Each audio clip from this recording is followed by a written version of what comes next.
Alguien pregunta, padre, que si existe el purgatorio y cuál es su fundamento bíblico.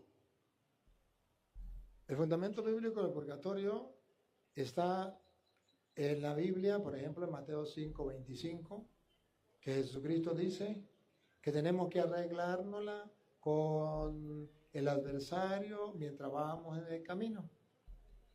No sé que lleguemos al juez, el juez es Dios, y ahí nos meterá a la cárcel hasta que paguemos el último centavo. En términos de abogacía o de abogados, de leyes, eso se llama purgar una condena. Pero se llama purgatorio porque Jesús lo compara con una pena, purga una pena. Escúchenlo. Ponte de acuerdo con tu adversario pronto, entre tanto que estás con él en el camino, no sea que el adversario te entregue al juez y el juez al alguacil y seas echado en la cárcel. De cierto te digo que no saldrás de allí hasta que pagues el último cuadrante. El no saldrá de allí hasta que pague significa que sí saldrá. Cuando pague el último cuadrante saldrá. Eso no puede ser el infierno, porque del infierno nadie sale. Tampoco es el cielo, porque el cielo no es una cárcel donde usted va a pagar. ¿Y qué nombre le pondremos? Pondremos purgatorio, es donde vamos a purgar. Y dice 1 Corintios, capítulo 3, versículo 13, que vamos a pasar a ser purificados como el que pasa por el fuego, aunque sí alcanzaremos la salvación. Pero primero tenemos que pasar por el fuego si morimos en el pecado. Escuche. La obra de cada uno se hará manifiesta, porque el día la declarará, pues por el fuego será revelada, y la obra de cada uno, cual sea, el fuego la probará. Si permaneciere la obra de alguno que sobreedificó, Escuchen lo que viene. Pongan cuidado que sí se salvará. Pongan cuidado. si permanece la obra de alguno que sobreedificó, recibirá recompensa.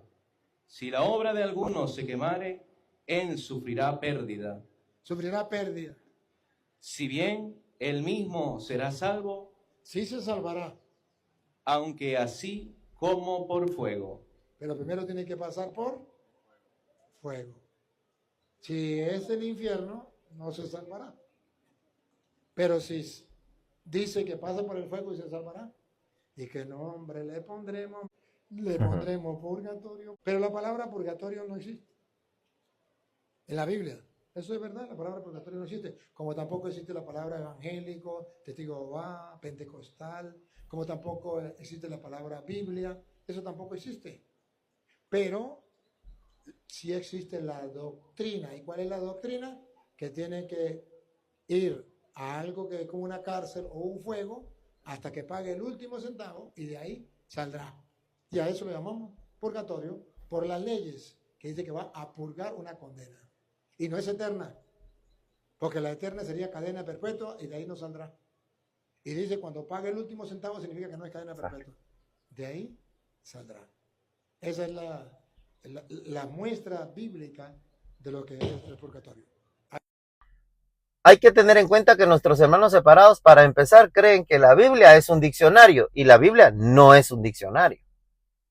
Hay palabras que no están, pero ellos quieren que esté tal cual como ellos quieren que esté. Por decirles, la palabra Trinidad no está en la Biblia. La palabra Trinidad no está en la Biblia, pero la doctrina sí está, que está el Padre, el Hijo y el Espíritu Santo. 3 divinas personas, pero es un solo Dios todopoderoso. Entonces, hay que tener en cuenta eso, y porque, por decirle, la palabra purgatorio no está, pero sí está la doctrina. Ahorita la acaba de explicar el padre Luis Toro. Sí está, ahí está la enseñanza de lo que está. Miren, hoy venía pensando yo acerca del purgatorio, digo yo, si no existiera el purgatorio, la mayoría de nosotros nos fuéramos al infierno. Son pocas las personas que se van directamente al cielo. Por decirles, si yo tengo un rencor contra alguien, si yo tengo, no he perdonado a alguien y yo fallezco en este momento, pues ese rencor se queda. Ah, no, ya entro al cielo sin el rencor. No. Entonces, tiene que purgarse eso, tiene que purificarse uno por medio del purgatorio. En el purgatorio, en ese estado, ahí a nosotros nos purificamos. Si no, como le digo, la mayoría nos fuéramos para el infierno, no tendríamos el acceso. Claro, Jesucristo con lo que vino a hacer, abrió nuevamente las puertas del cielo, pero no es para que a cualquiera, solo porque, como ellos dicen, yo acepté a Cristo en mi corazón y ya me voy. Y si tengo problemas, y si robé, si mentí, si calumnié, y todo eso, ¿qué? Solo así ya me voy. Y no, y todo eso, todo lo malo que nosotros hemos hecho, tenemos que dar cuentas y tenemos que pagar por ello. Y aparte, lo tenemos que reparar, pues se puede decir en esto. Por eso dice, yo te aseguro, no saldrás de ahí hasta que hayas pagado el último céntimo. No saldrás. ¿De qué prisión está hablando Jesús? Si el cielo no es una prisión, y el infierno sí es una prisión, pero de la cual no se sale. Y tampoco del cielo no se sale. Entonces, está hablando de un lugar donde se paga hasta el último céntimo y luego de pagar se sale. De eso es lo que nosotros decimos que es el purgatorio. Entonces, es una enseñanza de la iglesia, de la Santa Madre Iglesia Católica, donde sí está la doctrina, lo único que la palabra no está. No está la palabra, pero sí sabemos que la doctrina está. Y ahí está enseñada.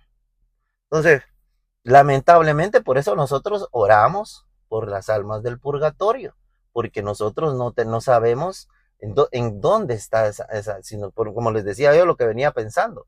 Si yo hice algo malo y no lo reparé en el transcurso de mi vida, lo tengo que pagar. Si no lo pago aquí en la tierra, tengo que pagarlo en algún lugar. Pero no por decirles, si yo vengo, como decía la otra vez, si yo vengo y me robo una gallina porque no tenía nada que comer, pero mi vecino tenía, yo me la robo, ¿qué pasa? ¿Será que me merezco el infierno por eso? No, ¿verdad? No creo que Dios me va a mandar solo por ese acto. Pero sí es un mal que yo hice y tengo que repararlo. En todo caso, si lo reparo aquí en la tierra, tendría que disculparme con mi vecino, devolvérselo también, ¿verdad? Devolver lo que me robé y entonces ya lo reparé. Pero si yo no hago nada en mi vida, y aparte está el sacramento de la confesión, tengo que confesar el mal que haya hecho para ser perdonado. Y si no, ¿cómo? Como Jesús decía en Juan 20, 21 al 23. Así como mi Padre me envió a mí, así los envío yo a ustedes, y sopló el Espíritu Santo. Y a quienes ustedes perdonen los pecados, les quedan perdonados, y a quienes no, les quedan sin perdonar. Entonces, queda perdonado uno, pero uno tiene que reparar también.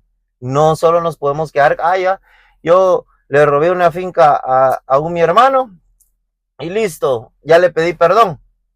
Sí, pero se la devolví, porque si no se la devolví, si no hice ese acto de reparar, entonces quedó igual.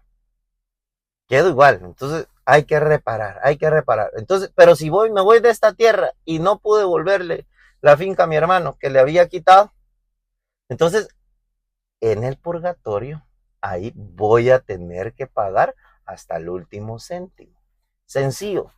Nadie va directa. De hecho, allá en el cielo no entra nada manchado, nada corrupto. ¿Cómo va a ser? ¿Cómo va a ser que pueda entrar? Si yo voy con rencores, si voy con deudas, si voy con mentiras, si yo no pedí perdón, ¿cómo va a ser que entre yo directamente? Sino que fácil, entonces ¿a qué vino Jesús?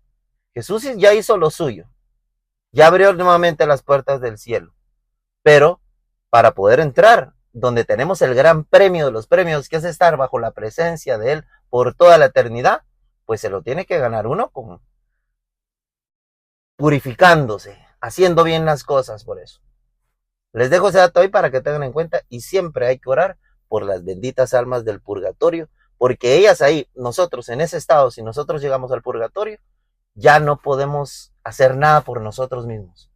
Ahí sí hasta solo las personas que están en la tierra pueden hacer algo por nosotros. De lo contrario, no. Y hay que tener en cuenta, el purgatorio no es el infierno. Purgatorio no es el infierno, como dicen, ustedes sacan a las almas del infierno. No, purgatorio es diferente al infierno. Del infierno no se sale, del purgatorio sí, pero esa es como la antesala para poder llegar al cielo, y ya purificado, ya habiendo pagado hasta el último céntimo, ¿sí? Que Dios me los bendiga, la Virgen me los cura con su santo manto. Bye pues.